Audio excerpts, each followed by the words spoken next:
दाजू आ गए ठहरे तो हमने आ जाना ठहरा। हालांकि बिल्कुल। दाजू कहने वाले ठहरे कि ठहरा को ठहरा नहीं कहना ठहरा। तो ठहरा को ठहरा नहीं कहना ठहरा तो फिर क्या कहना क्या ठहरा? कहना ठहरा? क्यों ना हम तुम चले टेढ़े मेढ़े से रस्तों पे नंगे पाँव रे। दोस्तों, मेरा नाम है नीलेश मिश्रा, कहानियां सुनाता हूँ और आज मैं अपनी कहानी सुना रहा हूँ काव्य को। जब लखनऊ में होते थे तो हम कहते थे हम नैनीताल के हैं, और नैनीताल में होते थे तो हम कहते थे हम लखनऊ के हैं। और मैं, एक मिनट बच्चा दीजिए, और मैंने बच्चे को कंधे पे लिया और मैं उसको डायरेक्ट भी कर रहा था। एंड आई वॉक्ड, वापस आया और thank you very much. Emotions को देख पाना, महसूस कर पाना, जो शायद दुनिया मिस कर दे रही हो शोर में, वो नैनीताल में ही सीखा। जो आगे राइटिंग में आया, जर्नलिज्म में आया। अभी यूनिवर्सिटी की लिस्ट थी, उसमें कुमाऊं यूनिवर्सिटी की कोई हस्ती नहीं थी जी। वो बहुत बड़ा झटका लगा मुझे। मैं तो टॉपर बन के आया था, तो मैंने इसी मजाक में भट्ट साहब को फोन किया। मैंने कहा, मैंने सुना आपकी बेटी एक पिक्चर बना रही है और मैंने सुना उसमें मैं गाने लिख रहा हूँ। अच्छा। उन्होंने बस 1 सेकंड का पॉज किया और बोले, आपने एकदम सही सुना है। ऐसा कभी कुछ ना लिखूं जिसके कारण मुझे 10-20 साल बाद शर्मिंदा होना पड़े। मैं वो फरहान अख्तर था जिसके पास कोई रितेश सिद्धवानी नहीं था। मुझे, I am very mindful of my legacy. आदमी बढ़िया है जी, ये लेगेसी रहेगा। पहाड़ में कहते हैं ना भल में। नहीं, मुझे बड़ी खुशी हुई कि काव्य ने शुरू किया है वो रेडियो अपनी शर्तों पर, और अच्छा काम कर पाना, इसकी मैं बहुत इज्जत करता हूँ और वही आप कर रहे हैं। मैं भी आपका श्रोता बन गया हूँ अब से, और मैं चाहूँगा कि ज़्यादा से ज़्यादा लोग जुड़ें इस प्यारी सी, अनोखी सी, ईमानदार सी कोशिश से। गुड विशेस टू यू, और आप लाखों लाखों लोगों के दिलों तक ऐसे ही पहुँचें, क्योंकि आपके हमारे दिल में उत्तराखंड बसता है, पहाड़ बसता है। अपना रेडियो उत्तराखंड सबको है पसंद। रेडियो उत्तराखंड मेरे हिल की धड़कन। Radio radio. हेलो, हाय, नमस्कार, पहला प्रणाम। मैं हूं आपका अपना उत्तर का पुत्र आरजे काव्य। वहाँ शहरों में बारूद भरी गर्मी का मौसम और यहाँ पहाड़ों में ठंडी एकदम आम आड़ू खुमानी वाला मौसम। और जब ऐसा मौसम होता है, आमतौर पे जो लोग इन जगहों को पसंद करते हैं वो यहाँ आते हैं। उन्हीं में से एक ऐसी शख्सियत आज हमारे साथ में, जिनसे मुलाकात की बड़ी इच्छा थी। हाथ कम आते हैं दुनिया के लिए। स्टोरी टेलर हैं, एंटरप्रेन्योर हैं, रेडियो जॉकी भी हैं, पोएट भी हैं, लिरिसिस्ट भी हैं, बहुत कुछ हैं, कंटेंट क्रिएटर भी हैं। लेकिन मैं इनको दाजू ही कहना पसंद करूंगा। तो स्वागत है आपका पहले तो, बहुत बहुत। और जब दाजू आ गए ठहरे तो हमने आ जाना ठहरा। हालांकि दाजू कहने वाले ठहरे कि ठहरा को ठहरा नहीं कहना ठहरा। तो ठहरा को ठहरा नहीं कहना ठहरा तो फिर क्या कहना क्या ठहरा? कहना ठहरा? ये आपने भी सुना होगा बड़ा। हाँ। तो बहुत बहुत स्वागत आपका नीलेश मिश्रा जी। पहले ये पूछना चाहता हूँ, आपको कितना स्लो लग रहा है आज? मुझे बहुत अच्छा लग रहा है, और मुझे एकांत बहुत पसंद है। अपने साथ रहना बहुत पसंद है। लिंडौर में इस वक्त हम हैं, और नैनीताल में आपकी 2 दफा पढ़ाई हुई, एक स्कूल वाली और फिर कॉलेज हुआ। जब आप पहली दफा आए होंगे तो ये उत्तर प्रदेश का पहाड़ी इलाका कहलाया जाता होगा। शुरुआत की मेमोरीज क्या हैं नैनीताल, उत्तराखंड को लेकर? पेरेंट्स ने लखनऊ के पास एक स्कूल खोला था, भारतीय ग्रामीण विद्यालय, अपनी शादी के 1 महीने के अंदर, क्योंकि पिताजी का सपना था। क्योंकि वो 12 किलोमीटर पैदल जाते थे स्कूल, और उनका सपना था कि और बच्चों को न जाना पड़े। तो वो स्कूल खुल तो गया, लेकिन फिर जल्दी उनकी सेविंग्स, जो वो कनाडा का जीवन छोड़ के आ गए थे ये स्कूल गांव का शुरू करने, वो सेविंग्स खत्म हो गई। तो फिर वो नौकरी की तलाश हुई, तो फिर जगह जगह करके उनकी नैनीताल में नौकरी लगी, कुमाऊं यूनिवर्सिटी में जियोलॉजी डिपार्टमेंट में, नया बना था। तो और मम्मी को उधर स्कूल चलाना पड़ता था, तो मम्मी 3 महीने में एक बार आती थी। तो हम लोग, सबसे पहली याद है, मैं नैनीताल में मलीताल में बालिका विद्या मंदिर था, उसमें बालक भी पढ़ते थे तब। जी। तो वहाँ मैं पढ़ता था और मनकापुर हाउस करके एक बिल्डिंग थी, उसमें रहता था। और वो जो शुरुआत थी, एक नई जगह एक तो, और ठंडी जगह, और थोड़ा सा शुरू में एक बाहरी होने का एहसास अच्छा। शुरू में था। हम्म। लेकिन फिर जब लखनऊ में होते थे तो हम कहते थे हम नैनीताल के हैं, हम्म। और नैनीताल में होते थे तो हम कहते थे हम लखनऊ के हैं। हम्म। और इसी आइडेंटिटी के बीच में कहीं एक साझी आइडेंटिटी थी। बहुत खूबसूरत रहा नैनीताल में बड़ा होना। मैं अक्सर यही कहता हूँ कि जो इमोशंस को देख पाना, महसूस कर पाना, जो शायद दुनिया मिस कर दे रही हो शोर में, वो नैनीताल में ही सीखा, जो आगे राइटिंग में आया, जर्नलिज्म में आया। फिर हम तलीताल आ गए, और वहाँ पर मैं bishop Shaw English medium school में पढ़ा, अच्छा। जहाँ पर जो डांट है बस स्टैंड के सामने था। और वहीं पर मुझे याद है मम्मी बस स्टैंड आती थी बहुत सारे आम लेके, मलिहाबाद के और अच्छी अच्छी चीज़ें लेके, और हम लोग इंतज़ार करते थे। और पापा उसी चढ़ाई पे चढ़ के ऊपर डीएसबी जाते थे। नया डिपार्टमेंट नया शुरू हुआ था जियोलॉजी का ऊपर।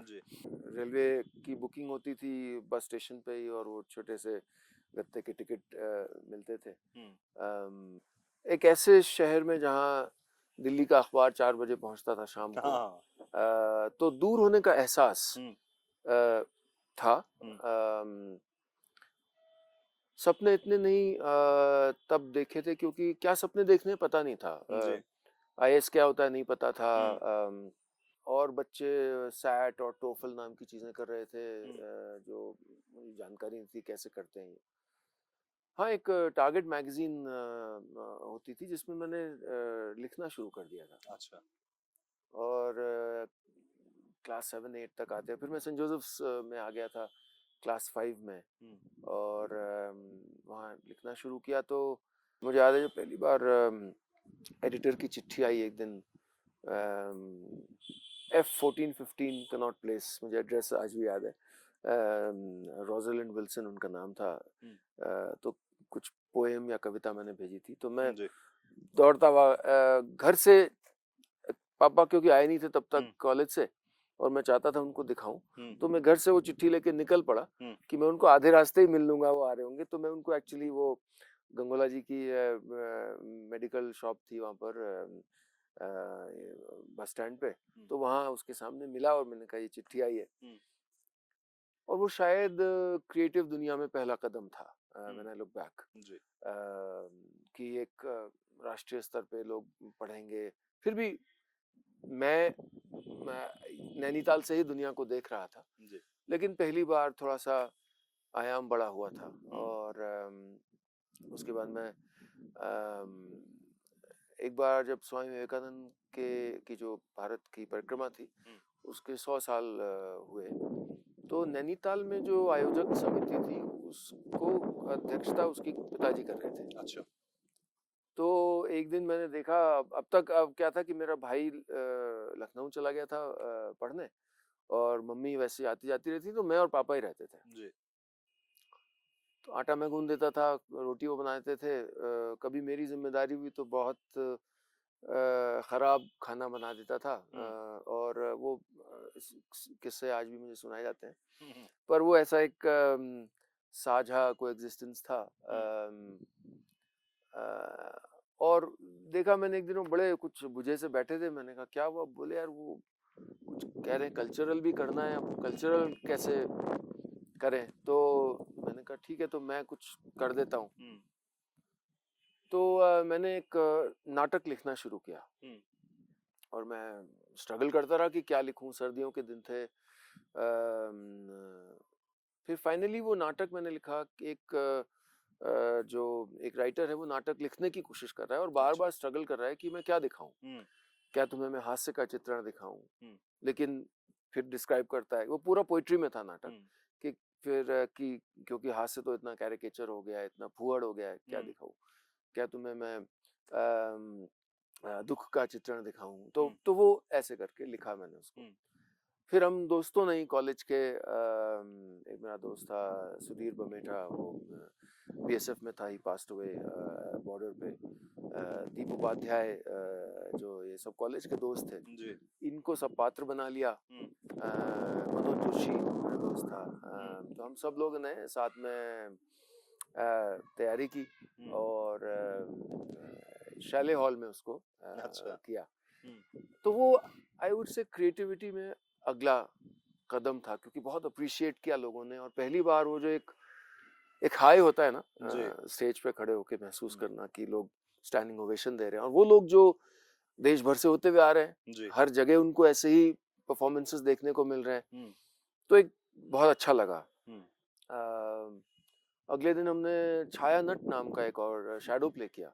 अगेन वो अपनी तरकीबें बढ़ा के, क्योंकि कैसेट में गाने थे, तो पहले उसमें वो तमस का ओ रब्बा जोड़ा, फिर कहीं एक कहानी बना दी,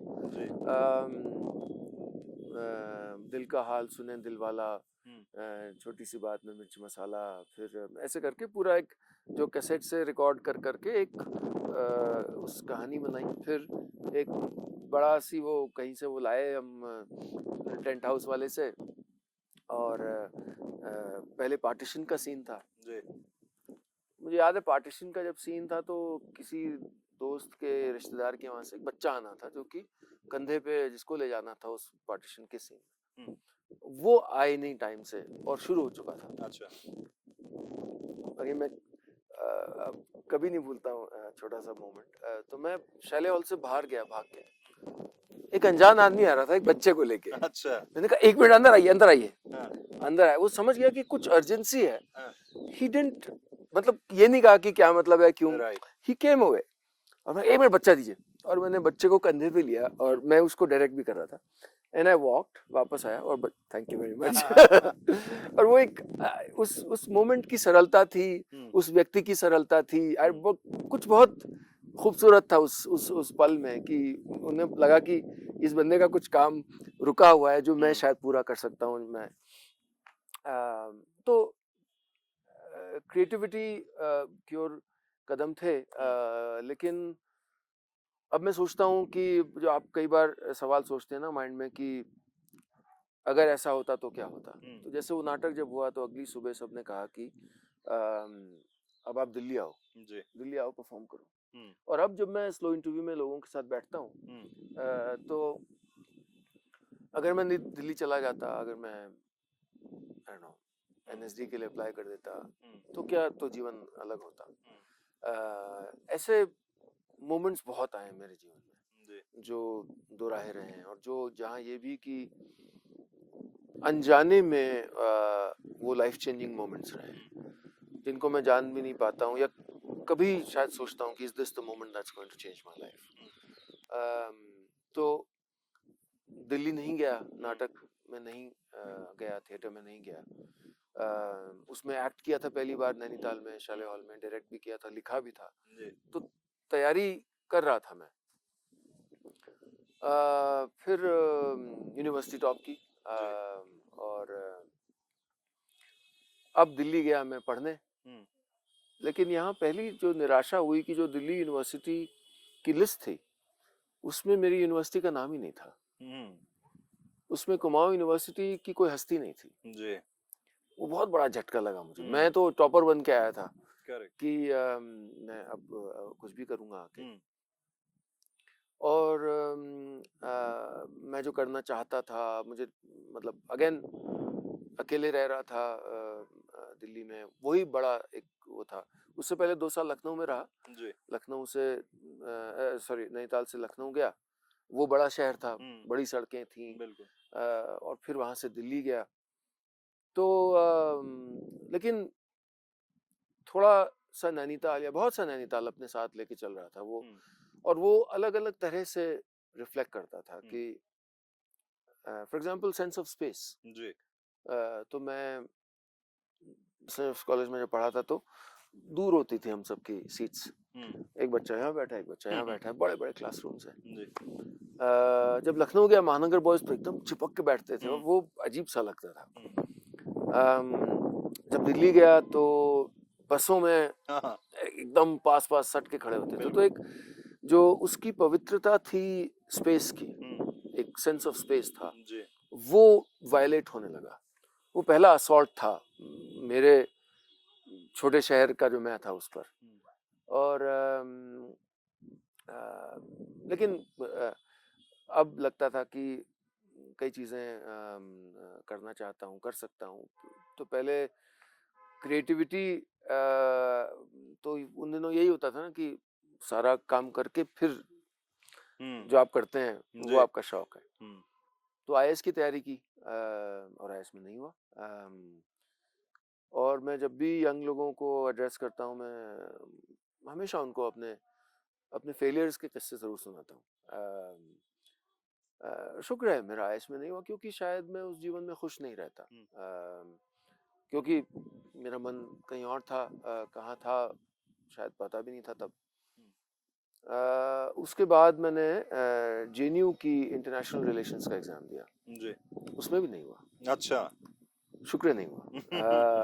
क्योंकि शायद एकेडमिक्स, वेल मैं एकेडमिक माइंडेड हूँ जी, लेकिन एकदम तपस्या करके एकेडमिक्स में कर पाना शायद मैं नहीं कर पाता। मुझ में अलग अलग चीज़ें करने का लालच रहा है और इसीलिए सिर्फ एक चीज़ टिक के लंबे समय तक कर पाया। जैसे मैं संगीत न सीख पाना मेरा सबसे बड़ा एक रिग्रेट्स में से है कि मैं गाना फॉर्मली नहीं सीख पाया। और मैं बहुत एडमायर करता हूँ उन लोगों को जो 10, 20, 30, 40 सालों तक वही साधना करते रहते हैं। लेकिन शायद मेरी जो बनावट है वो उस तरह की नहीं है। तो इसके बाद मेरा एक स्कूल का दोस्त था गौरव अग्रवाल। मैं दिल्ली में एक दिन वो सैंडविचेस खा रहा था कनॉट प्लेस के पास, सामने से वो आता दिखा और उसने कहा उसके पास एक एक्स्ट्रा फॉर्म था आईएमसी का, और मैं पत्रकारिता को कुछ खास समझता नहीं था। अच्छा, मैं पत्रकारों को मैग्निफाइड स्टेनोग्राफर्स का नाम देता था उन दिनों। तो फिर भी मैंने दे दिया एग्जाम और मेरा हो गया आईएमसी में। तो अब वो जो पुराना था टुकड़े टुकड़े में, क्लास 11 में लखनऊ में अखबार में फ्रीलांस करना शुरू किया था। मुझे याद है जो पहला जो आर्टिकल छपा था वो नैनीताल पे था। अच्छा। वो नैनीताल में बर्फ गिरने पे था और वो फुल पेज संडे मैगजीन था जिसमें मैं अपना छोटा सा एक 250 रुपये का कैमरा लिया था मॉल रोड से, और तो उस पे था। तो वो जो जर्नलिज्म या क्रिएटिविटी के छोटे छोटे जो प्रयोग रहे थे, छोटे छोटे इंटरवेंशंस रहे थे, all of it now came together.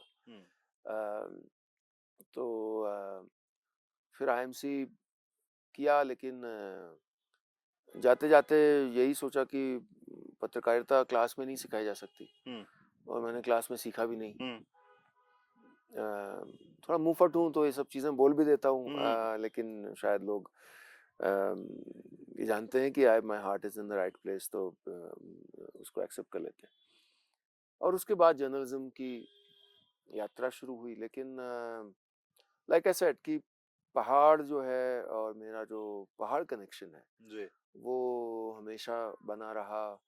और यहाँ जब मैं ड्राइव करके आ रहा था तो मैं अपनी पत्नी से ये कह भी रहा था कि मतलब I just want to be in a place in the hills.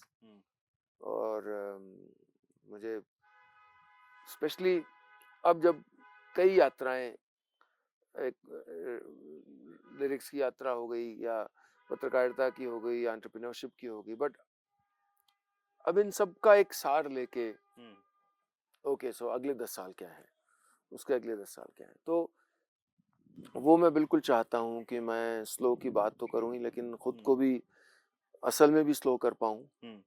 और वो मैं पहाड़ में ही करना चाहता हूँ। घूमो चाहे दुनिया सारी, एक दिन वापस आओगे। एंड एक्चुअली आई थिंक होता भी है, जो बचपन में हमारी जो परवरिश या जो आसपास का माहौल होता है, वही हमारे लिए आगे का स्ट्रक्चर तैयार करता है। वही जमीन पे, अगर वो जमीन अच्छी है तो उस पे आप कुछ भी कर सकते हैं, नहीं है तो फिर हिलता डुलता रहता है। उसके बाद आपका जर्नलिज्म हुआ और फिर 2003 के आसपास आई थिंक आपकी बम्बई में भट्ट साहब से मुलाकात हुई। वो मैं अपनी पहली किताब लिख रहा था जो IC 814 हाईजैकिंग पे थी जी। मैं, देखिए मेरी बातों में बार बार पहाड़ वापस आ जाता है। मैं हॉलिडे पे था बिनसर में। अच्छा। और मुझे फोन आया हापर कॉलिंस पब्लिशर्स से। ये बात है जनवरी 2000 की। अच्छा। कि क्या आप एक किताब लिखेंगे? मैंने कभी किताब लिखी नहीं थी, लेकिन मैं एक न्यूज़ एजेंसी का बहुत फुट सोल्जर था, और तब मैं एसोसिएटेड प्रेस जो ग्लोबल न्यूज़ एजेंसी उसमें काम कर रहा था। तो डेडलाइन में काम करना, डिसिप्लिन से काम करना, ये फितरत हो गई थी। तो बोले कितना समय लेंगे आप? मुझे पता नहीं था किताब लिखने में कितना समय लगता है। मैंने ऐसी फर्जी बोल दिया कि 1 महीना। तो वो सामने वाले बोले नहीं नहीं 1 महीना नहीं, आप 2 महीना ले लीजिए। शायद वो कई और बहुत ज्यादा एक्सपेक्ट कर रहे थे। और मैं फिर वापस आया, मैं नोएडा में तब रहता था, और मैंने वो किताब लिखी। उसका लेकिन जो रिसर्च था उसका एक महत्वपूर्ण हिस्सा मुंबई में था, क्योंकि ये एकमात्र हाईजैकिंग थी दुनिया की जिसमें हाईजैकर्स के चेहरे प्लेन लैंड करने से पहले ही पता हो गए थे। वो इसलिए क्योंकि उन्होंने अपने जो फर्जी पासपोर्ट्स बनाए थे, जिस व्यक्ति ने वो बनाए थे, मोहम्मद लतीफ ने, उसको मुंबई पुलिस ने ट्रैक डाउन कर लिया था। जहाज अभी कंधार में ही था, उसको ट्रैक डाउन कर लिया था, which was brilliant piece of investigation, जो उतनी प्रोमिनेंटली आया नहीं था तब बाहर। तो मैं उसकी रिसर्च करने मुंबई गया था। इसी बीच मैंने उड़ीसा का सुपर साइक्लोन भी कवर किया था 1999 में, और डिजास्टर्स मैंने बहुत कवर किए हैं एज अ जर्नलिस्ट। संवेदना बहुत सी वहां से आई। कारगिल कवर किया, यहाँ पे चमोली में जब बहुत बड़ा जब अर्थक्वेक हुआ था, मुझे याद है वो खुले मैदान में हम सब लेटे थे कि कभी भी दोबारा अर्थक्वेक आ सकता है। और तो वो जो संवेदना और एम्पैथी है वो डिजास्टर्स और तकलीफें देखकर ही आई। तो उड़ीसा में भट्ट साहब गए थे और उन्होंने कुछ उसके बारे में लिखा था। तो मैंने उनको ऐसे फ़ोन किया था और इत्तेफाक से मेंशन किया कि मैं अभी मुंबई आ रहा हूँ। बोले आप मिलिएगा। तो मैं गया और मैंने उनको बताया कि किस लिए आया हूँ वगैरह वगैरह। और बोले और आपको क्या शौक? मैंने कहा मैं गाने वाने लिखता हूँ। अब देखिए मतलब सो अनकैनी, अगेन नैनीताल वापस आ रहा है। कुमाऊं यूनिवर्सिटी में मैंने एक गीत लिखा था। अच्छा। ख्वाबों की ये ज़मीन है, यादों का आसमां, मैं हूँ उदास शाम है और है धुआं धुआं। तो बोले वो भट्ट साहब बोले कुछ सुनाइए। तो वो जो गीत मैंने लिखा था उस समय, जिसको मैंने अपनी 5 पैसे की धुन में भी कर दिया था, वो मैंने उनको सुना दिया। बाद में मैंने उस मोमेंट को रिक्रिएट करके कई बार उनको बताया। उन्होंने बुरा नहीं माना। तो वो कमरे के बीच में खड़े हो गए और मैं गा रहा हूँ और खड़े हो गए और एकदम जैसे तंद्रा में हो। और पहला अंतरा खत्म होने के बाद बोले हिट है। तो मैंने कहा कि अच्छा ये मेरा पहला इंटरफेस था बॉलीवुड से जी। तो मैं बाद में भट्ट साहब को बताया भी कि मैंने सोचा बड़े विचित्र लोग होते हैं। हाँ। और उसके बाद खैर मैं वापस आ गया और वो एक सिलसिला शुरू हुआ। और फिर पूजा भट्ट ने कहीं पे इंटरव्यू दिया कि मेरी अगली फिल्म है जिस्म। तो मैंने इसी मजाक में भट्ट साहब को फोन किया। मैंने कहा मैंने सुना आपकी बेटी एक पिक्चर बना रही है और मैंने सुना उसमें मैं गाने लिख रहा हूँ। अच्छा। उन्होंने बस 1 सेकंड का पॉज किया और बोले आपने एकदम सही सुना है। और फिर मैं मुंबई गया और वहां से एक नया अध्याय शुरू हुआ। तो आई मीन अगेन जो is this the moment that change my life, अगर मैं वो फोन पे वो ना कहता तो मैं अपनी पत्रकारिता कर रहा था और खुश था। Right. I really enjoyed my journalism. लेकिन शायद इस रास्ते न जाता, या हो सकता है कभी और जाता, या तब तो नहीं शुरू होती है यात्रा। और मैं गया और पहला दिन बड़ा मेरे लिए निराशाजनक था, क्योंकि पहली बार पता लगा कि मुंबई में धुन पहले दी जाती है, आप उस पे लिखते हैं। तो वो एमएम क्रीम ने धुन थी और उन्होंने दी, और मैं कुछ अच्छा नहीं लिख पाया। और मैं अपने दोस्त, एक एजाज राही करके दोस्त, उसके यहाँ रुका था, और उसके यहाँ से जब मैं टैक्सी में जा रहा था तो दूसरे दिन जी। और होता ना, अपने आप से आप अपसेट होते हैं कि आप नहीं अच्छा कर पाए। जी। तो एक कागज था जेब में, उस पे मैंने कुछ लिख दिया, उसकी कुछ टैक्सी का बिल या कुछ था। तो पहुंचा तो मैंने वही उनको दे दिया। आज अब तो आपने छक्का मार दिया। अच्छा। सो दैट वाज जादू है नशा है। और फिर वो सिलसिला चल पड़ा। उसके बाद तो आई थिंक रोग अगला था, मैंने दिल से कहा। और फिर कई सारे, फिर लगभग 30-40 फिल्मों के गीत। लेकिन दिल्ली में रहते हुए, पत्रकारिता करते हुए, तो वो जो दोहरा जीवन था वो बहुत इंटरेस्टिंग था, क्योंकि आप एक तरफ एक कड़वी सच्चाइयाँ जो थी, आप कहीं डिजास्टर थे, कश्मीर में हूँ मैं, और एक ग्रेवयार्ड में आया हूँ जहाँ पे कुछ कवरेज है, और हाईवे पे हूँ, फोन आ रहा है प्रीतम का कि एक लव सॉन्ग लिखना है। तो वो जो दोहरा जीवन था वो लगातार चला। प्रीतम वाला सॉन्ग कौन सा? प्रीतम के साथ मेरा पहला गीत था जब प्रीतम भी, उनकी शुरुआत ही हुई थी। फाइट क्लब करके एक फिल्म थी। अच्छा। उसमें गाना था बोलो ना तुम जरा प्यार ये होता है क्या। और उसके बाद फिर इनकी ये इमरान हाशमी की एक फिल्म थी जो आई थिंक बैटिंग पे थी, क्रिकेट की बैटिंग पे थी। और फिर उनकी सलमान की कई फिल्में थी वगैरह। तो एक आपने आई थिंक दिल तो बच्चा है जी जो फिल्म दिल थी, तो बच्चा है जी, हाँ। उसमें एक गीत था, उसकी लाइन मेरे को बड़ी कमाल की लगी थी, आएंगे एक दिन आग का दरिया तैर कर, हम भोले हैं शर्मीले हैं, है ना? आई थिंक वो अजय देवगन थे उसमें। हाँ। राइट। तो ये सब हुआ और ये सब कुछ तो बहुत अच्छा चल रहा था। आपने बहुत जिसको कहेंगे कि सिलेक्टेड सॉन्ग्स करे, सारे पॉपुलर हैं अपने आप में, लोगों को पसंद आते हैं, क्यों ना हम तुम और ये सारे। फिर उसके बाद में क्या हुआ? फिर वो मोह भंग टाइप का क्या हुआ एग्जैक्टली? ये आपको लगा कि ये लोग कुछ और डायरेक्शन में जा रहे हैं, मैं उसका हिस्सा नहीं होना चाहता? एक्चुअली कई चीजें हो रही थी। तो ये तो मैं दिल्ली में रह के ही कर रहा था। और मैंने जो भी किया है अपने प्रोफेशनल करियर पे, वो अपनी शर्तों पे किया है जी। जिस तरह की जर्नलिज्म थी वो रेगुलर जर्नलिज्म नहीं थी। वो जगह जगह जाकर लोगों के बारे में लिखना, और एक तरह से एक ड्रीम प्रोफाइल थी। और उस तरह की जर्नलिज्म की जगह जब मैं अखबार में आया तो भारतीय पत्रकारिता में उस तरह की जगह बहुत कम थी कि ये लंबी स्टोरीज लिखेंगे। जब बाकी 300 शब्द लिख रहे हैं, आप 800 शब्द लिखेंगे, 1000 शब्द लिखेंगे। तो लॉन्ग फॉर्म जर्नलिज्म की जगह नहीं थी। गाने लिखने में भी यही हुआ कि मैं ऐसा कभी कुछ ना लिखूं जिसके कारण मुझे 10-20 साल बाद शर्मिंदा होना पड़े। जी। हाँ, कुछ कई जगह जब क्रिएटिव प्रोसेस में आप फाइनली कंट्रोल में नहीं है, कि आपसे शुरू हुई है लेकिन फिर 4 और लोगों ने उसमें कुछ जोड़ा है। जी। तो वो लर्निंग्स भी रही कि नहीं, अब जो करना है उसमें क्रिएटिव कंट्रोल आपके पास हो किसी तरह से।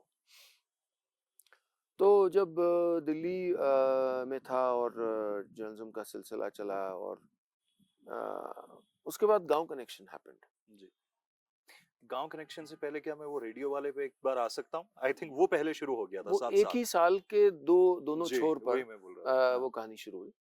और उसके साथ पहले मुंबई गया मैं। तो मुंबई गया, थोड़ा सा दिल्ली से मन उचाट हो गया था और 10-11 के आसपास। हाँ 10-11 के आसपास, और मुंबई जाना एक एस्केप था मेरे लिए।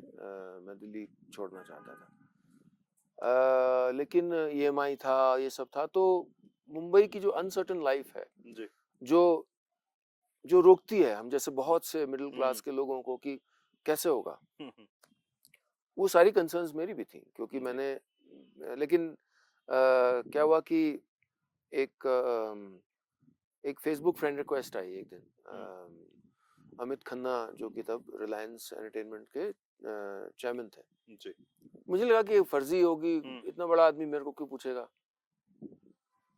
तो फिर मैं उनसे मिला, जब अगली बार मुंबई गया, छुट्टी जब भी होती थी मैं यहाँ छुट्टी लेके चला आता था, कोई गाना लिख दिया, कुछ जी। कर दिया, और तो ये चल रहा था 8-10 साल से। लेकिन वापस अपनी सेफ स्पेस में, अपनी नौकरी में, अपने मंथली सैलरी पे आना ही पड़ता था हमेशा। जी। अगर मैं जादू है नशा है के बाद बॉम्बे चला गया होता, शायद जीवन अलग होता। जी। लेकिन again this is one more what if.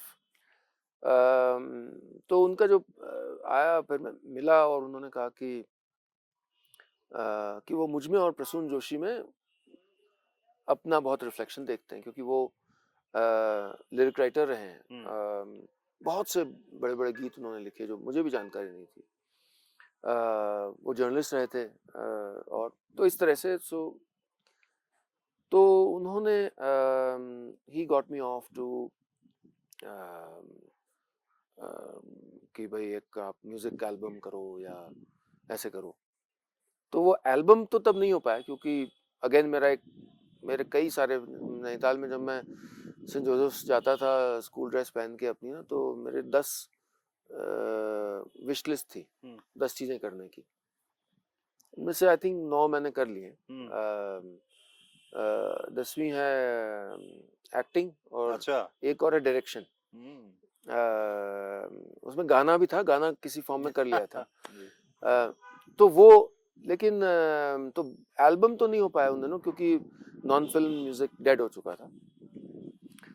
लेकिन उन लोग का जो बिग FM नेटवर्क था, उसमें एक दिन जब बात हुई और हम एक एल्बम बना रहे थे जो सारेगामा लॉन्च करने वाला था, उसके रेडियो पार्टनर चाहिए था जी। तो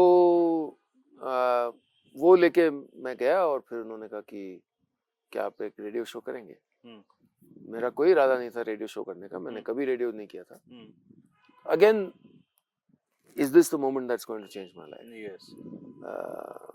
और मैंने कहा ठीक है, लेकिन मेरी कुछ शर्तें हैं। एक, मैं रोज अपने बैंड का एक गाना सुनाऊंगा। अच्छा। क्योंकि मेरा एल्बम आने वाला था, जी। मुझे तो CD बेचने थे अपने। राइट। और मैं बताऊंगा कि मेरा एल्बम आने वाला है, और ठीक है। और मैंने कहा the songs will follow the story, not the other way. Right. कहानी चल रही है और उससे जुड़े हुए गाने आ रहे हैं। ठीक है। तो मैंने कहा कि आप ये कहाँ कहाँ जाएगा, तो तब उनका जो थोड़ा 35 शहरों में थे, बाद में बड़ा नेटवर्क हो गया, तो बोले 35 शहरों में जाएगा। ठीक है, तो मैंने कहा एक ऐसा एक काल्पनिक शहर बनाते हैं। ये उसी मीटिंग में चल रहा है, 10-15 मिनट के अंतराल में कॉन्सेप्ट क्रैक हो गया सब कुछ। एक ऐसा काल्पनिक शहर बनाते हैं जिसके बारे में सुन के सब लोगों को लगे कि ये मेरा शहर है। राइट। उसका सिंपल सा एक नाम देते हैं, जैसे याद शहर। अच्छा, वहीं पे क्रैक हुआ है तुरंत। ठीक है। मैंने कहा कितने बजे आएगा ये? बोले सुबह 11 बजे। मैंने कहा मैं जो भी करता हूँ नया, वो फ्रंट फुट पे करता हूँ, वरना नहीं करना चाहिए। तो ये रात 8 बजे आना चाहिए। फिर उन्होंने कहा, उनके NPH ने, कि नहीं 6 से 9। तो वो घबरा गए कि ये नया बालक आ गया, इसे बिगाड़ देगा मामला। और था भी ये, it was a huge experiment at that time. तो उन्होंने कहा 6 से 9 हमारा काउंटडाउन आता है। तो मैंने कहा ठीक है, 9 बजे कर लीजिए। तो 9 बजे इस तरह से कहानियां शुरू हुई। और पहले हमने सोचा एक पायलट बनाते हैं, तो एक स्टोरी अब तक मैंने कहानी लिखी नहीं थी। अच्छा। सिर्फ बैंड के जो एल्बम में हम्म, एक कहानी लिखी जा रही थी जिसके बीच बीच में गाने थे। जी। एल्बम का नाम है रिवाइंड। हम्म, तो उसमें 9 गाने थे, रिवाइंड 9 लॉस्ट मेमोरीज। हम्म, और अदरवाइज मैंने कभी भी हिंदी में जिंदगी में कहानी नहीं लिखी थी। जी। अंग्रेजी में भी एक मतलब बच्चों के लेवल की कहानी लिखी थी और कुछ नहीं किया था। तो एक कहानी लिखी भाई पहली बार, उसका नाम था दिवाली की रात। बहुत सिंपल सी कहानी थी और सिर्फ 12 मिनट की थी वो। समहाउ आज भी जब मैं लाइव परफॉर्मेंसेस करता हूँ और मैं उसको सुनाता हूँ और एटलीस्ट आधा हॉल सुन चुका होता है उस कहानी को। वो एक ऐसे आदमी की कहानी है जो दिवाली की रात अपने घर नहीं जा पाता और फिर सरप्राइज करके पहुंच जाता है। तो इंजीनियर का फोन आया, मनीष शर्मा करके इंजीनियर, उन्होंने कि सर कुछ विचित्र सा हो रहा है यहाँ, अलग अलग डिपार्टमेंट से लोग आ रहे हैं, वो कहानी सुन रहे हैं और रोते हुए बाहर जा रहे हैं। अच्छा। तो कुछ एक रॉ नर्व थी, एक नब्ज थी जो छू ली थी एक बड़े शहर के, हिंदुस्तान में रहने वाले छोटे शहर के लोगों की। और फिर जैसे शो आना शुरू हुआ और अब तक मैंने 6 महीने का सबैटिकल ले लिया था और जब मुंबई आया था अपनी नौकरी में और छोड़ भी दी थी अब, तो पापा ने कहा एक दिन यार तुमने नौकरी छोड़ दी।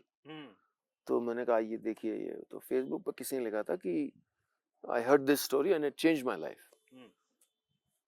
तो मैंने कहा मैंने ऐसा कब किया था जीवन में कुछ जिससे किसी की जिंदगी बदली हो। राइट। तो पहली बार रेडियो की ताकत का, कहानी की ताकत का, स्टोरी टेलिंग की ताकत का एहसास हुआ और उसकी ज़ात जिम्मेदारी का भी एहसास हुआ। जी। रेडियो से जो बहुत सी मेरी शिकायतें रही हैं, जो मैं मुखर होकर बोलता भी हूँ कि कोई भी कम्युनिकेटर, चाहे आप हैं, हम हैं, पत्रकार हैं जो माइक लेके खड़े होते हैं, हमको शायद कई बार अपनी ताकत का एहसास नहीं होता। हमें नहीं पता होता कि हम जब बोलेंगे माइक पे खड़े होके कि आज शहर में रेड अलर्ट लग गया है या फलाना चीज हो गई है और इसे दहशत का माहौल है, चाहे ना हो, लेकिन तो कहीं कोई पिता या कोई माँ अपने बच्चे को अपने दोस्त की जन्मदिन की पार्टी में नहीं भेजेगी क्योंकि आपने कहा। जी। ये आपकी ताकत है। जब आप, मैं रेडियो पे सुनता हूँ, एक बार मैं सुन रहा था लखनऊ में ही कि जैसे वो आरजेस के अराउंड जो जिंगल्स बनाए, मतलब कि उनके प्रोमो होते हैं, शो प्रोमो जैसे, हाँ जी, तो उसमें था कि यूं तो लड़की है लेकिन, और ये रोज आता था और दिखाने का ये था कि ये मतलब थोड़ा हिम्मती है, लेकिन कहने का तरीका यह था कि यूं तो लड़की है लेकिन। और आप रोज हर लड़की जो सुन रही है उनको एक मैसेज भेज रहे हैं। तो वो जो पावर का एहसास हुआ जब लोग, आप अखबार में लिखते थे, ठीक है, उसकी एक सर्टेन रीच है व्हाटएवर, लेकिन जब लोगों ने ये कहना शुरू कर दिया कि हमारा डिप्रेशन ठीक हुआ आपकी कहानियां सुनकर, या अगर कोई फोन करता है कि मैं आपको थैंक्स बोलना चाहती हूँ कि मेरा I was in a very bad relationship, और कहानियां सुनकर मुझे हिम्मत आई कि मैं उस रिश्ते से आगे बढ़ सकूं और अगले हफ्ते मेरे चाइल्डहुड स्वीटहार्ट से शादी है। ये एक्चुअल कॉल था, कश्मीर से आया था। या बुजुर्गों के कॉल आते थे, क्योंकि मैं एक टाइम पे क्या करता था कि आप नंबर छोड़िए और मैं सरप्राइज करूंगा आपको कॉल करके। जिस अधिकार से ग्रैंड मदर्स को, एक कोलकाता में ग्रैंड मदर थी, बोली कि do you even know the impact of your stories, डांटा उन्होंने, और वही अधिकार था। बोली मुझे एक्यूट डिप्रेशन था, हस्बैंड दोस्तों में है, बिजी हैं, बच्चे अमेरिका में हैं, और मैं डिप्रेशन में जा रही थी। फिर मैंने कहानियां सुननी शुरू की। अब ये आपको ये जो रिस्पॉन्सिबिलिटी है, ये पावर है, ये जिस जिम्मेदारी के साथ आता है जी। और ये सिर्फ मैं नहीं, हर कम्युनिकेटर अपनी इस एक कॉन्स्टिट्यूएंसी के साथ आता है, उसका एहसास हुआ पहली बार। डिसेंसी होनी चाहिए कंटेंट में, इसका एहसास हुआ। तो वो जो ये नींव पड़ रही थी जो मैं अब कर रहा हूँ, ये किसी न किसी तरीके से पड़ती गई। जब मैं लिरिक्स लिख रहा था, जो आपने कहा कि क्या मोहभंग हो गया, क्योंकि बिल्कुल मेरा मोहभंग हो गया था फिल्मों में गाने लिखने से, और मैंने छोड़ दिया था क्योंकि क्या हुआ कि जब से रिंगटोन आई, तो रिंगटोन में वो 30 सेकंड का जो बजता है, अब रिंगटोन सैकड़ों करोड़ रुपए की एक इंडस्ट्री बन गई थी उस समय भी। तो ये जो कनेक्शन है, ये कोई देखता नहीं है कि कैसे रिंगटोन के आने ने लिरिक राइटिंग को अफेक्ट किया, क्योंकि हुक लाइंस आई राइटिंग में कि अब आपको उसी 30 सेकंड में कुछ ऐसा कहना है जो अटेंशन गेन कर सके, और वो 30 सेकंड में कहना है, तो वो अटेंशन कैसे गेन करूं, क्योंकि मैं अपने अच्छे लेखन से नहीं कर पा रहा हूं, या ऐसा लगता है उन्हें, तो बदतमीजी कर लेता हूं। तो मैं कह देता हूं कि जो भी है मुझे बोटी समझ के खा जाओ। ये मेरी लिरिक्स होने लग गई, और हम एक ऐसे पाताल में जाने लगे जब लिरिक राइटर, अब तक तो कंपोजर धुन दे रहा था आपको, ठीक है, अब ऐसे भी मेरे अनुभव हुए कि फिल्म के प्रोड्यूसर का असिस्टेंट बाहर कमरे में बैठे हैं, और वो, मैं उनको लिरिक्स बता रहा हूँ, सब साथ में बैठे हैं, वो जज करके मुझे बता रहे हैं। तो कहीं ना कहीं मुझे क्रिटिसिज्म से प्रॉब्लम नहीं है, लेकिन इन्फॉर्म्ड क्रिटिसिज्म होनी चाहिए जी। मेरे तो कई जो बड़े लिरिक राइटर कंपोजर्स हैं, एक दो, उनके साथ अनुभव हुए। मैं दिल्ली से गया, मुझे टाइम दिया उन्होंने मिलने का, 1-1.5 घंटे तक नहीं आए। जब आए, मैं उठा और चला आया, मैं बोल के आ गया कि मैं जा रहा हूँ। फिर नीचे तक आया तो फिर नहीं आइए, और क्योंकि अपनी शर्तों पे मैं उस कोठरी का हिस्सा नहीं था। मुझे आदत थी, मैं आऊँगा, काम करूँगा, अच्छा काम करूँगा, डेडलाइन में करूँगा, क्योंकि डेडलाइन के काम से आ रहा था, न्यूज़ एजेंसी में था, और चला जाऊँगा। तो जब ये होने लगा तो फिर मुझे लगा कि ये मैं क्यों कर रहा हूँ, मेरी जीविका तो इससे चलती नहीं है। तो अगर ये गाना आज से 10 साल बाद सुना जाए, ये मैं चाहता हूँ, तो इट बेटर बी गुड, या हम 1 महीने तक सुन लें और इतने लाख करोड़ लोग सुन लें और फिर भूल जाएं। तो मैंने फिर बंद कर दिया, और बहुत साल बाद मैंने पिछले साल पगलेट में गाने लिखे। वो भी इत्तेफाक से, वो गुनीत मोंगा जो प्रोड्यूसर हैं, वो मैं परिचित हैं, और उन्होंने कहा कि आप लिखिए, और मैंने कहा मैं तो छोड़ दिया है, I am unhappy with the process of writing. तो वही कि अरिजीत करें। अब अरिजीत के साथ मेरा फ्लीटिंग पहचान थी, जब मैं प्रीतम के यहाँ जाता था स्टूडियो में जी, हेलो, तो he would say hi sir whatever, तो बस ये, कभी हमने एक प्रॉपर कॉन्वर्सेशन भी नहीं किया था, लेकिन एक म्यूचुअल रिस्पेक्ट था, and he respects me, I am grateful for that. तो ये जब मिले तो मुझे लगा कि चलो अच्छे से कर पाएंगे। एंड वरना अगर आप शब्दों में, ये तक रूल्स बताए जाने लगे थे लिरिक राइटर्स को, भी बताए जाते हैं कि आप सर एंड में ना ऊ की साउंड कर दो, तो आप कितना हाथ पीछे बांधोगे, हाथ पीछे बांध के आप लिख रहे हो ना, तो वो था। सो इस तरह से फिर शुरू किया। अब मैं अपना नई शुरुआत कर रहा हूँ, गाने बना रहा हूँ, कंपोज भी कर रहा हूँ कुछ, और होपफुली जल्द। अब आते हैं यहाँ से आगे गांव कनेक्शन और उसके बाद स्लो पे।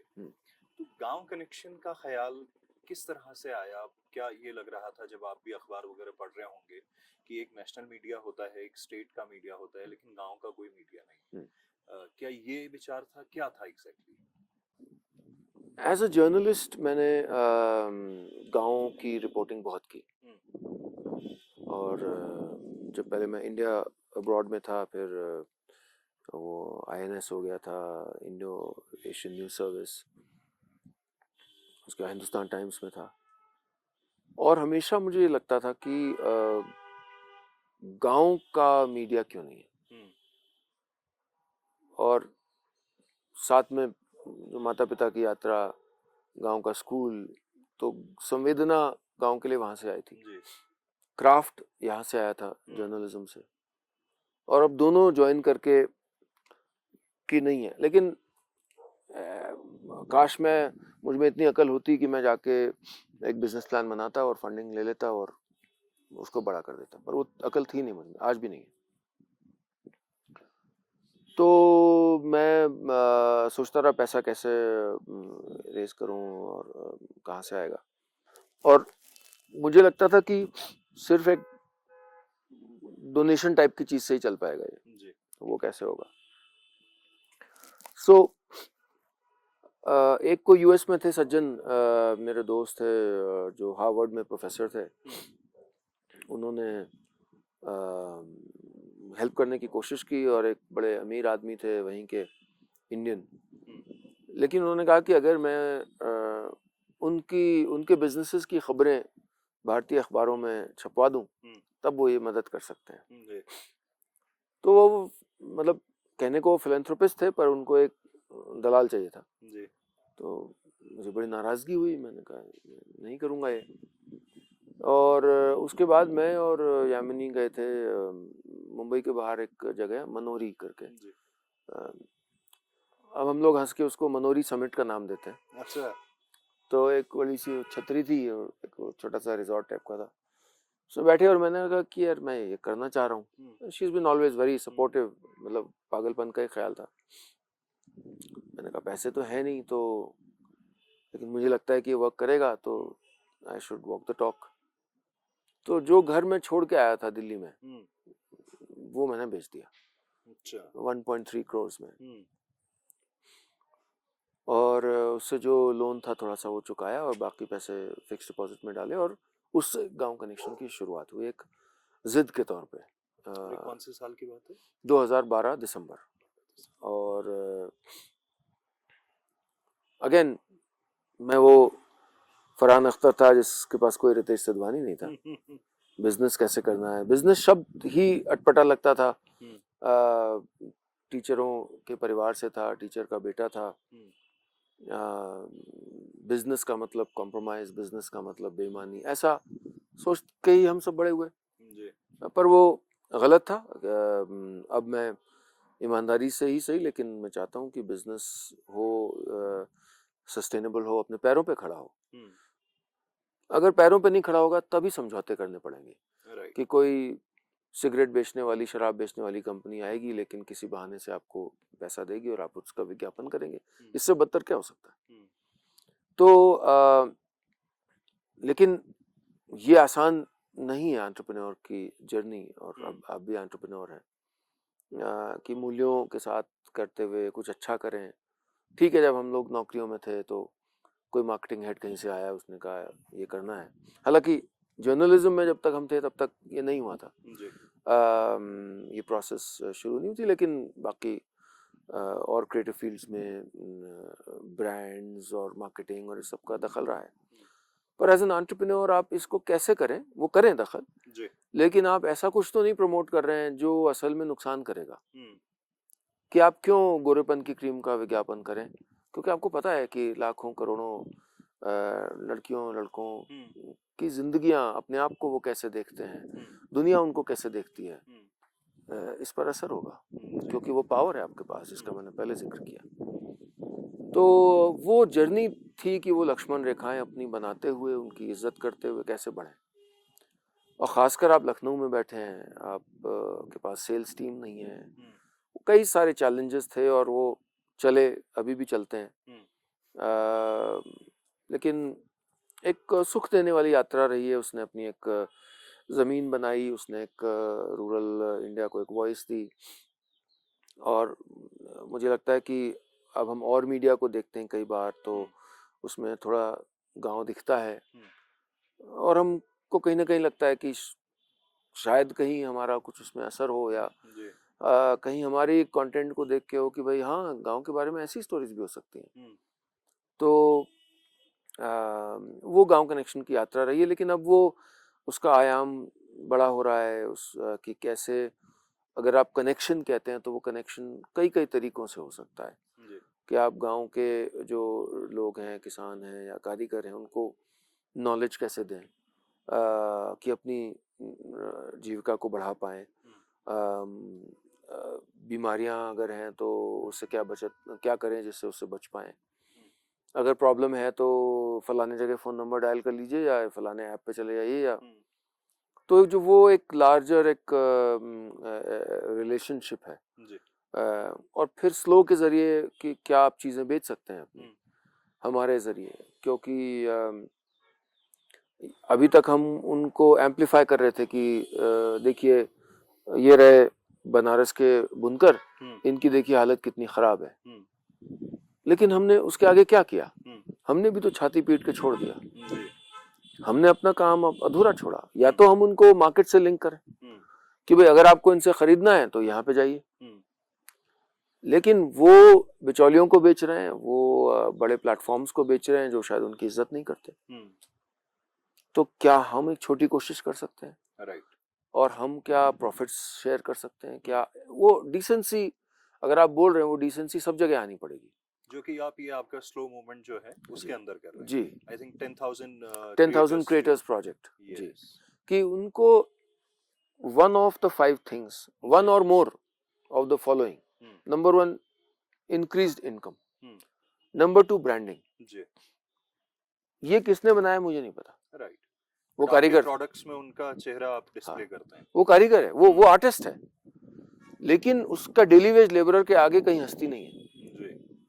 तो और वो एक कला है जो सीखता हुआ है पीढ़ियों से, और उसकी आने वाली पीढ़ियां ये छोड़ न दें, इसके लिए बहुत जरूरी है कि उसको पैसा भी मिले, इज्जत भी मिले। एक टाइम पे कलाकार की एक इज्जत थी कि भाई देखिए क्या नक्काशी की है फलाने। तो या तो हम उनकी आमदनी बढ़ा पाए, या तो नहीं, मतलब इनमें से जो भी कर पाए, उनकी ब्रांडिंग कर पाए। सोशल सिक्योरिटी, क्या उनको हम कहीं हेल्थ इंश्योरेंस या लाइफ इंश्योरेंस दिलवा सकते हैं? हो सकता है कोई CSR वाले साथी मिल जाए। क्या टूल्स दिलवा सकते हैं उनको? वो कर रहे हैं, लेकिन ये थोड़ा दे दीजिए, इससे आपका बेहतर हो जाएगा।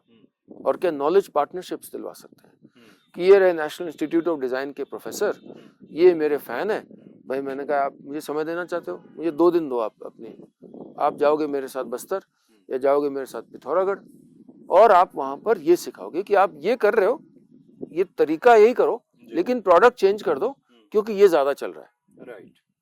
पारंपरिक ज्ञान को छोड़ना नहीं है, लेकिन बाजार क्या चाहता है ये समझना भी है। बाजार के लिए समझौता नहीं करना है।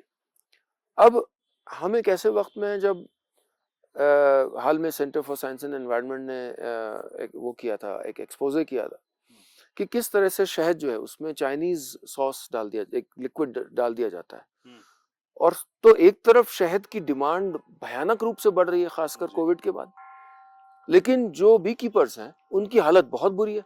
और आप इसको कैसे मैच करोगे कि इसकी आमदनी क्यों नहीं बढ़ रही है? क्योंकि एक आर्टिफिशियल चीज क्रिएट कर दी गई है। इस पे उन्होंने इन्वेस्टिगेशन किया। हमने जैसे हम चाहते हैं कि बी कीपर्स हैं, जैसे उत्तराखंड के जो बी कीपर्स हैं, वो हमसे संपर्क करें, हम उनको ब्रांड स्लो में लाएं, क्योंकि जो ऑडियंस है उसकी मुझ में ट्रस्ट है कि सर आप कह रहे हो तो ठीक होगा।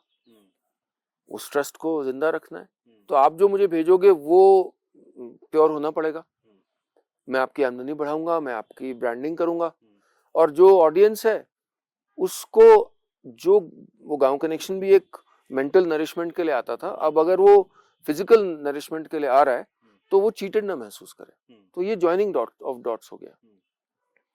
तो यहाँ के जितने उत्तराखंड के छोटे छोटे चाहे NGOs हों, सेल्फ हेल्प ग्रुप्स हों, हम जुड़ना चाहेंगे उनसे। हम उनको एक बड़े बाजार का प्लेटफॉर्म देना चाहेंगे, जो भी है हमारे उसमें, और ग्रो कर रहे हैं उसको। और क्या हम ये इस तरह से कर सकते हैं कि उनकी अपनी हस्ती बची रहे, वो अदृश्य ना हो जाए।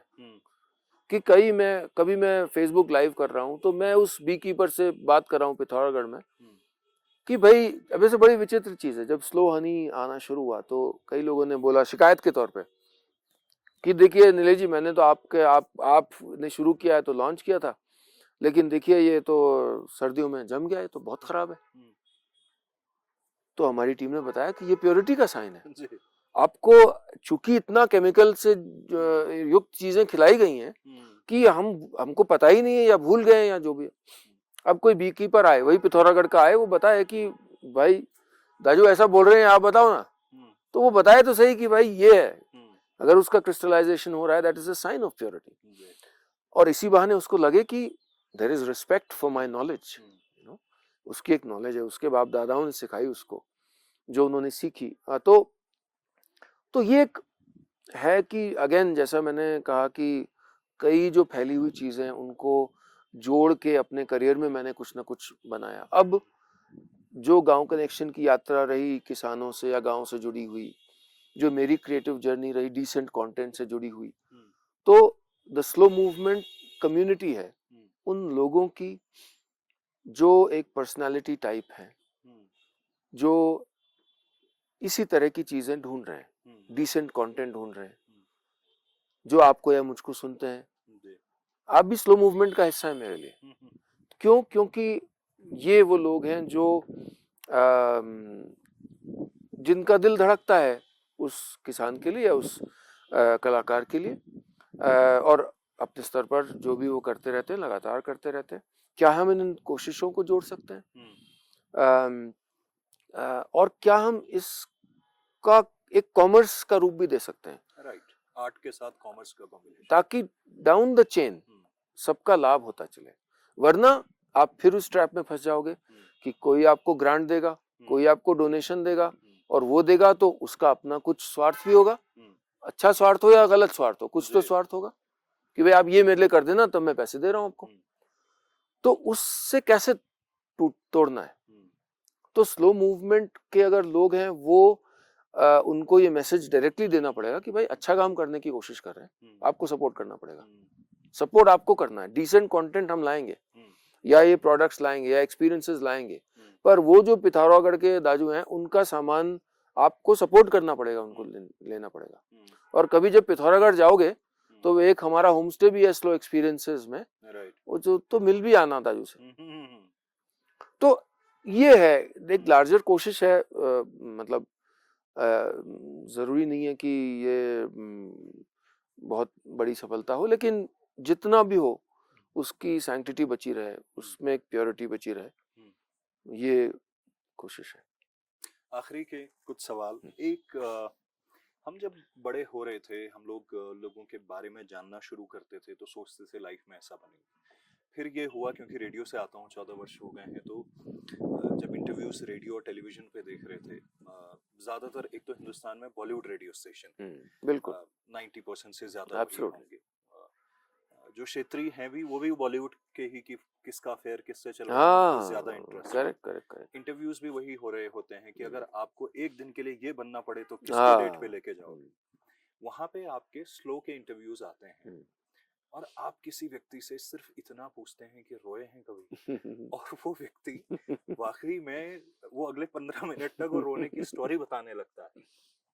आप रणवीर बरार को बुलाते हैं, आप खटिया पे संजय मिश्रा को बिठाते हैं, आप तिग्मांशु धूलिया को जो हमारे इरफान साहब की यादों में लेके जाते हैं, वो सब कुछ होता है। कुमार विश्वास आते हैं, आपके विद्यालय में भी आते हैं, वो सारी चीजें।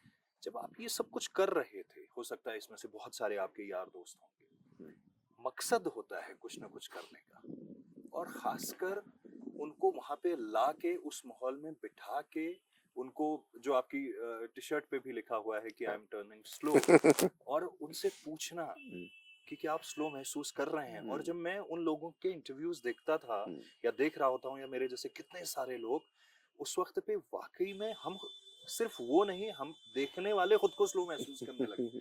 मकसद क्या है इसका, क्या अचीव करना चाह रहे हैं? स्लो की यात्रा मेरे घर के नाम से शुरू हुई जी। जब मैंने गांव में रहना शुरू किया और मेरी पत्नी ने एक दिन पूछा कि बोर्ड क्या लगाना है, तो बजाय इसके कि वो फलाना एस्टेट या फलाना निवास हो, मैंने कहा इसका नाम वो देते हैं जो हम महसूस करते हैं जब हम यहाँ होते हैं, इट्स कॉल्ड इट स्लो। तो शुरू जो हुआ था, स्टार्टिंग पॉइंट बहुत एक ट्रू फीलिंग से हुआ था। एक एक्सेल शीट पे बनाई गई कोई रचना नहीं है, एक बहुत प्योर इमोशन की I feel slow when I am here. और स्लो इंटरव्यू करने की मेरी कोई इच्छा नहीं थी, जैसे या इरादा नहीं था। जैसे रेडियो पे कहानियां सुनाने का कोई इरादा नहीं था, मुझे तो पता भी था कि मैं ये कर सकता हूँ। और स्लो इंटरव्यू से पहले कैमरा के सामने मैं गया नहीं था इस तरह से कभी भी, इस तरह से कभी भी नहीं गया था। कभी जो किसी ने बाइट ले लिया या पत्रकारों ने, बट अपना शो ऐसा कभी। तो वो मैंने, चूंकि पंकज त्रिपाठी से मेरा परिचय सोशल मीडिया के माध्यम से था, जैसे तुमसे आज से पहले था, तो मैं मुंबई जा रहा था और मैंने कहा कि भाई मैं शहर आ रहा हूँ तुम्हारे, तो मिल लेते हैं आप, जैसे मैं तो आपके शहर में हूँ।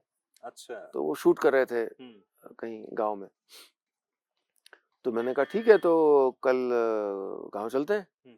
बिल्कुल, बोले मुझे उस बरामदे पे बैठना है जिसकी फोटो उन्होंने देखी थी फेसबुक वगैरह पे। वो बोले मेरी बकेट लिस्ट पे है वो, उस बरामदे पे बैठना।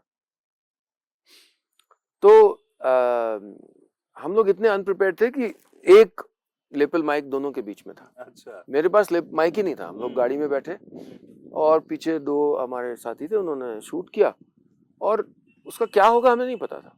चलो बात हो रही, शूट देख कुछ कर लेंगे इसका, और बात करते चले गए। और फिर वहां पे थोड़ी और बात हुई, जब पंकज चले गए मैंने कहा तो अच्छा हो गया। तो अब स्टार्टअप चलाने में ये ना कि आपको परमिशन नहीं लेनी किसी से। जी। तो मैंने कहा कि इसको कुछ बना देते हैं, इसको एक शो बना देते हैं, चलो। चूंकि ये स्लो में हुआ है, let's call it the slow interview. और वो उसको डिफाइन भी कर रहा है। जी। लेकिन जो पर्पस आपने पूछा, पर्पस मेरा था कि मैं जिन चीजों की बात करता हूँ उन चीजों की जगह मेन स्ट्रीम कॉन्वर्सेशंस में नहीं बची है। डिसेंसी की बात कहाँ करोगे आप? जी। आप न्यूज टेलीविजन पे कर नहीं सकते जाके, टॉक शोज में कर नहीं सकते जाके, आप अखबारों में नहीं कर सकते जाके। जिन चीजों की मैं बात कर रहा हूँ, वो पिथौरागढ़ वाले दाजू की मैं, वो न्यूआंस्ड बातें हैं जी, महीन बातें हैं, और महीन बातों की जगह नहीं बची है। तो जगह मुझे खुद बनानी पड़ेगी। तो जब मैंने देखा कि पहला एपिसोड इतना पॉपुलर हो गया और उसमें भी बात मैंने कंटेंट पे की, यही मेरी पसंदीदा चीजें, तो अगेन कुछ मैन्युफैक्चर्ड नहीं है। हम लोग जो बात कर रहे हैं, जैसे मैंने कहा जेंडर वाली बात किया, स्टीरियोटाइपिंग की बात की, जो मैंने अभी बताया एक आरजे वाली बात लखनऊ में, ये मैंने पंकज त्रिपाठी से भी कही उसी एपिसोड में कि भाई मैं यूं तो लड़की है, लेकिन ये पंकज से भी कही बात, क्योंकि मैं I feel for these things. तो मैंने कहा कि यार मैं फिर इसको एक व्हीकल भी बना सकता हूँ वो बातें कहने का, कि यार आप क्यों एक वजन वाले आदमी को, एक ओबीस आदमी को आपने हास्य का पात्र क्यों बनाया हुआ है? कि आपने सोचा कभी कि बचपन से बड़े होने तक उसका माइंड किस तरह काम करता है आपके कारण?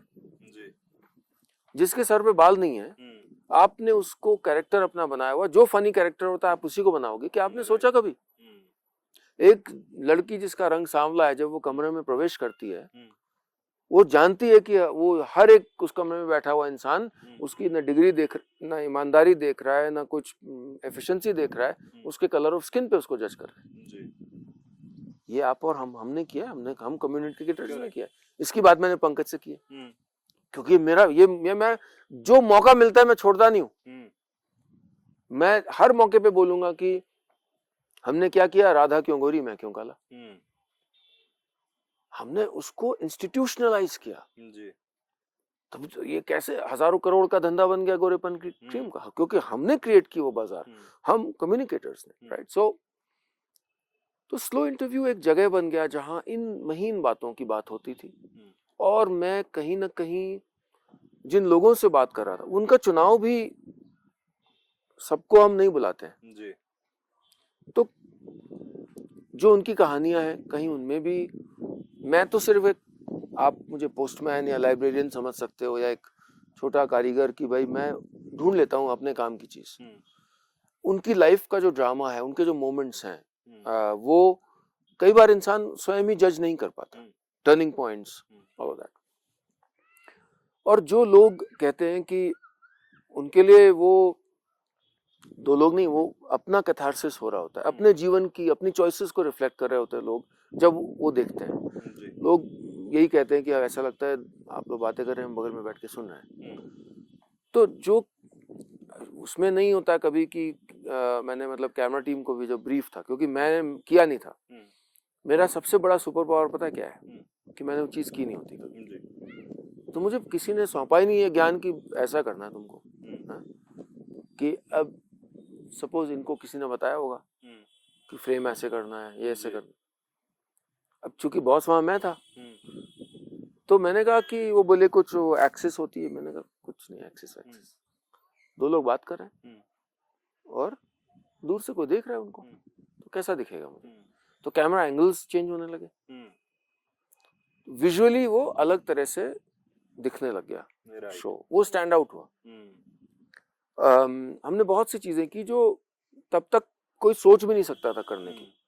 सुरेश रैना खाना बना रहे हैं, बीच में कोई चाय लेके आ जा रहा है, तो क्योंकि वो तभी वो ऑर्गेनिक है कि लग रहा है कि मैं आपके घर आया हूँ, मैं आपके घर में बैठा हूँ और आप मुझे और सुरेश को सुन रहे हैं बात करते हुए। That it's as simple as that, right? So, लेकिन हम जिन चीजों की बात करते हैं वो उम्मीद तो यही है कि वो रेजोनेट करती हैं लोगों के साथ, तो असर वही चाहिए जो कहानी सुन के आता है।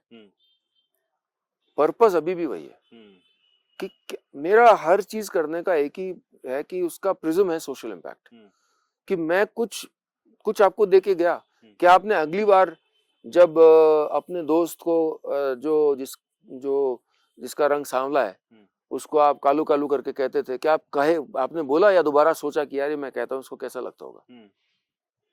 ये इम्पैक्ट हो गया, मेरा काम हो गया, राइट? सो अगर कोई छोटे कद का है या कोई अगर डार्क स्किन है, आप फोटो खींच रहे हो, बोला यार फ्लैश लगा देना यार, इसका तो आएगा नहीं चेहरा। आपको पता है उसको कैसा लगता है? आपको नहीं पता। तो अगर हम इन चीजों की बात नहीं होती, लाइक आई सेड, इनकी जगह ही नहीं है, तो मैं जगह क्रिएट कर रहा हूँ और मैं वो ऐसे साथी ढूंढ रहा हूँ, आपके जैसे साथी, जिनके थ्रू मैं अधिकार से कहूँ कि इसकी बात करेंगे। हम ये जो इनविजिबल चीज है इनकी बात करते हैं, क्योंकि आपकी ऑडियंस है। ये ऐसा नहीं कि आप पैरेलल सिनेमा बना रहे हो, ये मेन पिच पे खेल रहे हो आप। ऑडियंस है लेकिन क्रिएटर्स ने बात नहीं की इसकी। तो हमारे हीरोज हैं वो लोग जो पान मसाला बेचते हैं, गुटखा बेचते हैं, जो आपको हेल्थ खराब करने वाली कोल्ड ड्रिंक्स बेचते हैं, फास्ट फूड बेचते हैं आपको, गैम्बलिंग करने वाले ऐप बेचते हैं आपको। ये हीरोज नहीं हो सकते हमारे। तो लेकिन इनको रिप्लेस करना संभव नहीं है। तो चलिए छोटे लेवल पे हम बात करते हैं उन वैल्यूज की, उन लोगों की जो हमारे हीरोज हैं जी। वो अभी यहाँ पे मसूरी में एक अमेरिकन सज्जन है, वो व्हीलचेयर बाउंड है और वो मसूरी को साफ रखते हैं। उन्होंने संस्था बनाई है, उन्होंने मसूरी को अपनाया है, 50 साल से आए हैं। उनका काम नहीं है, लेकिन यहाँ की म्यूनिसिपैलिटी तक ने उनके साथ कोलैबोरेट किया है। मिस्टर कीलन शायद उनका नाम है। हमने शॉर्ट फिल्म उन पे की थी कि वो लोग जो भला कर रहे हैं औरों का, यहाँ जहाँ बैठे हैं, चांद दीदी करके मेरी पत्नी की बुआ, जिनका अभी कुछ महीने पहले देहांत हुआ, वो जिंदगी भर गरीब बच्चों को संगीत सिखाती रही, जिंदगी भर, जिससे उनको नौकरी मिली, आगे कहीं सर्टिफिकेट मिला। Let's talk about these people. इस हमारा एक शो है द पीपल प्रोजेक्ट, उसकी टैगलाइन है आवर हीरोज आर अमंग अस। हमें उनकी बात करनी पड़ेगी। तो वो जो है कहीं ना कहीं, और आपके हमारे जैसे भी लाखों लोग बैठे हैं जो इस तरह की बातों में बिलीव करते हैं। तो मेरा पर्पस, मैं ये मेरी चालाकी है कि मुझे इस कॉन्वर्सेशन को ड्राइव करना है। मुझे आप बोलते हो कि जी मिलेट्स सुपर फूड है, और वो जो मोटा अनाज तो कब से खाया जा रहा है भाई, हैं? अब आपने देख लिया कहीं से, अंग्रेजी में विज्ञापन देख लिया, अमेरिका का देख लिया, तो आपके लिए वो सुपर फूड हो गया। वो जो किसान उगा रहा है उसकी आपने कभी ना इज्जत की और उसकी नॉलेज का आपने कोई अप्रिशिएट नहीं किया। तो let us go back to him कि वो बस्तर का आदिवासी, वो पहाड़ का व्यक्ति, कि इनकी नॉलेज क्या है, उसको हम उनको दर्जा दें, उनको रखें कि आप कैसे करते हो, आप तो कुछ पेस्टिसाइड नहीं डालते इसमें। दुनिया भर आज बात कर रही है ऑर्गेनिक फार्मिंग, नेचुरल फार्मिंग की, वो तो वही तो कर रहा है, और कर क्या रहा है वो, वही तो जीवन है उसका। लेकिन आपने इज्जत नहीं दी उसको, आपने, क्योंकि आपने सोचा कि नॉलेज मेरे पास है, मैं उसका भला करूंगा। जब मैं बस्तर गया अपनी बेटी को लेके, बार बार हमने कहा ऑन कैमरा कि वैदेही हम बहुत कुछ सीखने जा रहे हैं। ये लाइन मैंने क्यों यूज की, इसलिए की ताकि ऑडियंस भी समझे कि एक विनम्रता, एक ह्यूमिलिटी के साथ हम जा रहे हैं, सीखने जा रहे हैं। उनका कोई भला नहीं करने, उनको क्या, वो तो खुश है भाई, क्या भला करोगे तुम उनका। तो जब आपके मेरे जैसे लोग अपने नैरेटिव में ये लाएंगे, ये नहीं कि यार वो बूढ़ी अम्मा एक कारपेट बना देगी, उसकी लड़की स्कूल चली जाएगी, क्या बकवास है। वो तो वो जानती जो तुम जानते नहीं हो। उसकी कला का एक टुकड़ा अपने घर पे ले आओ, तुम्हारा घर और खूबसूरत हो जाएगा। राइट, बात वही हो रही है, कारपेट बेचनी है, लेकिन एक एम्पैथी, एक इज्जत, उसके लिए इस कॉन्वर्सेशन में आ गई। ये हम आप जो पोस्टमैन है जी, ये हमको करना पड़ेगा। तो वो मेरा पर्पस है कि let us create more, let us bring together more people जो इन वैल्यूज की बात करें, मुखर होके बात करें। कि एक ऐसे टाइम पे जब आप बोलते हो कि अगर 4-5 साल के बच्चे ने कोडिंग नहीं की तो उसका भविष्य बर्बाद हो जाएगा, व्हाट नॉनसेंस। कि मेरी लड़की तो वो मिट्टी से खेलती है, अपना मिट्टी लेस लेती है, वो बकरी से, गाय से खेलती है, बस्तर में गई, एक बूढ़े कुम्हार के साथ घड़ा बना के आई। ये कल्पनाशीलता अगर आप बच्चों के जीवन से हटा दोगे तो ये सिर्फ एक शौक नहीं है, this has a deep impact on their brains, उनकी जो दुनिया को देखने का तरीका है, और इस समय जो ब्रेन का डेवलपमेंट होता है वो सारी जिंदगी इम्पैक्ट करता है। तो आपको मुझको इसके बारे में बोलना पड़ेगा। राइट, ये है पर्पस। आखिरी में अगर पूछूं कि किस तरह से याद किया जाना चाहते हैं आदमी, मुझे ये लगता है कि आदमी की असल उम्र वो नहीं होती जितने साल वो जिंदा है या जितने साल वो लोगों को दिख रहा है। जब वो दिखना बंद हो गया किसी भी तरह से, उसके बाद वो कितने वर्षों तक किस लिए याद किया जाता है। वेरी हैप्पी तुमने ये सवाल पूछा, ये सवाल मुझसे किसी ने नहीं पूछा आज तक। मुझे, I am very mindful of my legacy. Legacy का बहुत मुझे ख्याल है कि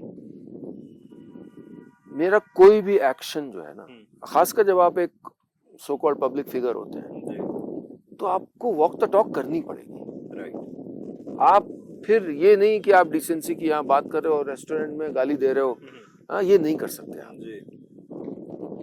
तो मैं चाहता हूं कि यार भला आदमी था, आदमी बढ़िया था, अगर ये प्रिज्म रहे जी।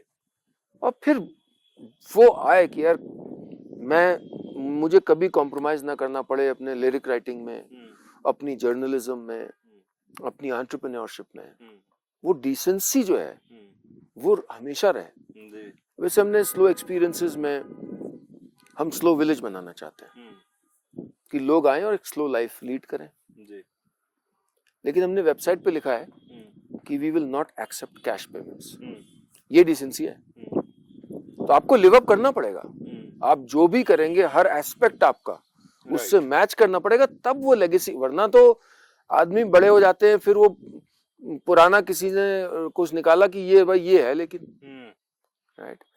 तो वो है कुछ। दूसरा, मेरी जो परिभाषाएं हैं सुख की, सक्सेस की, वो अलग हैं। मतलब मैं देखता हूँ मेरे दोस्त साथी की भाई इतने $100 मिलियन का इन्वेस्टमेंट आ गया, फलाना आ गया, या मोटी तनख्वाहें आ गई, जो भी आ गई, एंड आई डोंट जज देम, वो उनका सुख है। लेकिन मेरा ये सुख है, मैं यहाँ बैठा हूँ इस वक्त, ये जो जितना भी समय मैं यहाँ पे लैंडोर में हूँ, मैं काम नहीं कर रहा हूँ, यानी कि एक शायद मैं पैसे का नुकसान कर रहा हूँ, लेकिन जो गेन कर रहा हूँ वो ही मेरी ऊर्जा है। तो I think the definition of Joy, definition of success, वो मैंने परिभाषित अलग तरह से की। मैं भी बहुत करियर माइंडेड था, जेलस होता था लोगों से कि यार वो देखो क्या कर लिया है। मुझ में अब जेलसी खत्म हो गई, मैं किसी से जेलस नहीं हूँ, और मैं खुले दिल से तारीफ करता हूँ, और खुले दिल से अगर मुझे कुछ बुरा लग रहा है वो बोलता हूँ।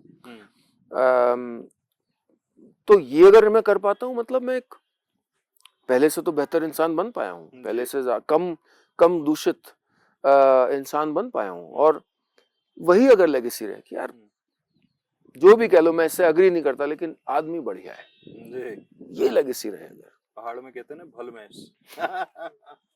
एक आपकी लाइन जो है, जैसे बहुत सारे लोगों की टैगलाइन, जैसे हमारे रेडियो की, ओहो रेडियो की टैगलाइन है मेरे हिल की धड़कन।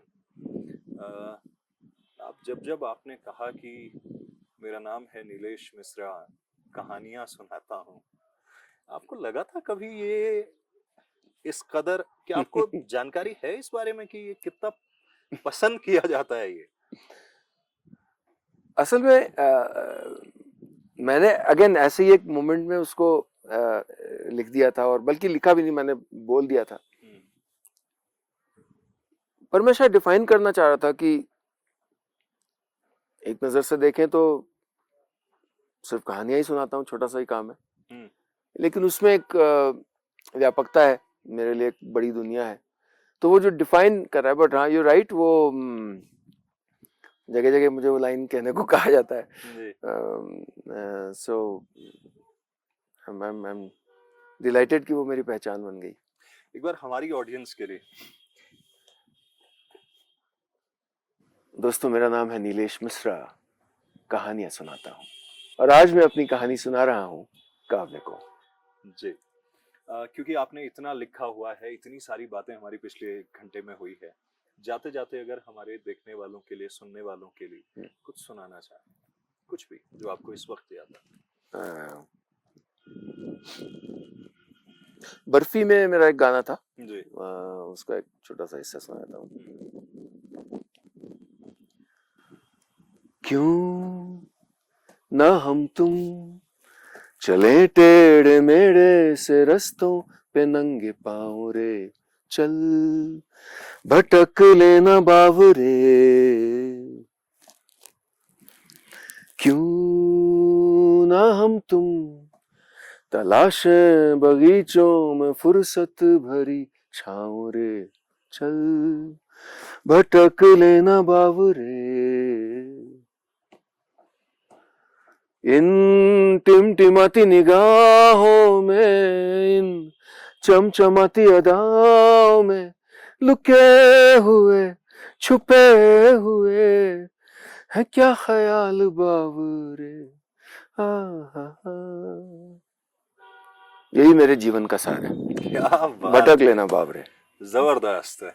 तो जाते जाते एक आखिरी चीज, ये जिस तरह से आपने एक स्लो मोमेंट की शुरुआत करी है, उसमें आप लोगों को हिस्सेदार बना रहे हैं, लोगों को अपने साथ जोड़ रहे हैं, वैसे ही छोटा सा प्रयास पिछले बरस हमने ओहो रेडियो के माध्यम से किया। बिल्कुल। और ओहो पहाड़ी में आपने अक्सर सुना होगा, ओहो, सो वही है, और उसको अंग्रेजी में हम लोगों ने अवर हिमालयन ऑनलाइन रेडियो, यानी कि हमारा पहाड़ी online radio.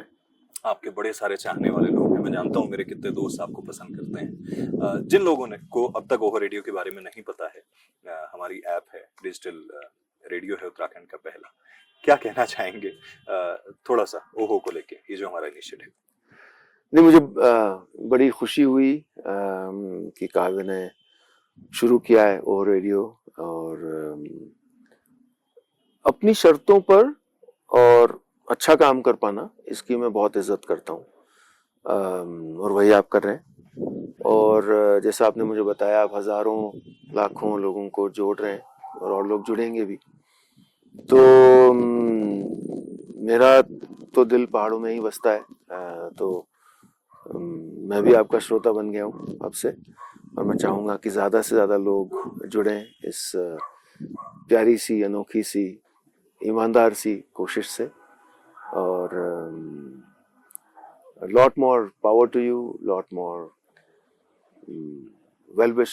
Good wishes to you, और आप लाखों लाखों लोगों के दिलों तक ऐसे ही पहुँचे, क्योंकि आपके हमारे दिल में उत्तराखंड बसता है, पहाड़ बसता है। Thank you. और अगली बार आई एम श्योर आप हमारे रेडियो स्टेशन जरूर आएंगे। जरूर जरूर। तो हिल की धड़कन, कैसे हिल की धड़कन है वो हम आपको वहां से दिखाएंगे, है ना? Thank you. Absolutely, thank you. सुनते रहिए रेडियो उत्तराखंड, मेरे हिल की धड़कन। Download the app now.